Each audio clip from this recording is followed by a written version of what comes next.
નમસ્કાર, મનોમંથન ન્યૂઝમાં આપનું સ્વાગત છે। પંચમહાલ જિલ્લા પુરવઠા અધિકારી એસટી મકવાણાની આકસ્મિક તપાસ દરમિયાન ઘોગંબાના વીરાપુરા ગામે ચાબી ટ્રેડર્સ ખાનગી દુકાનમાંથી ગેરરીતિ ઝડપાઈ। નકલી તેલના ડબ્બા સહિત ડીઝલ અને રાસાયણિક ખાતરનો જથ્થો સીઝ કરાયો।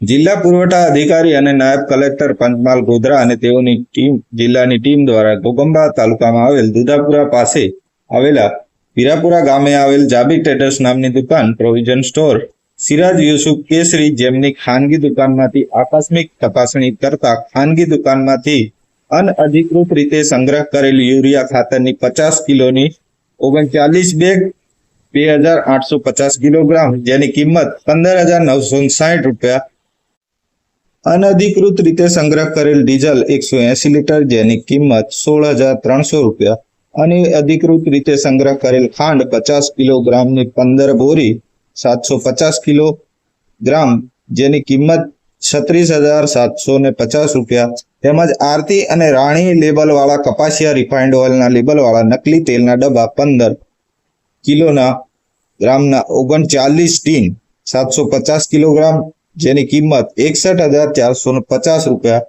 બાજરી 40 કેજી 1 કટ્ટા જેની કિંમત 1,080 નો જથ્થો મળી આવેલ હતો। આમ કુલ મળી 1,31,515 રૂપિયા નો જથ્થો વિવિધ કાયદા અને જોગવાઈઓ હેઠળ બિલ વગરનો મળી આવેલ જથ્થો સીઝ કરી ઘોગંબા તાલુકાના દુધાપુરા પાસે આવેલ વીરાપુરા ગામની જાબી ટ્રેડર્સના ખાનગી વેપારી શ્રી સિરાજ યુસુફ કેસરી સામે આગળની કાયદેસરની કાર્યવાહી હાથ ધરવામાં આવી છે। મનોમંથન ન્યૂઝ, જગદીશ રાઠવા, ઘોગંબા।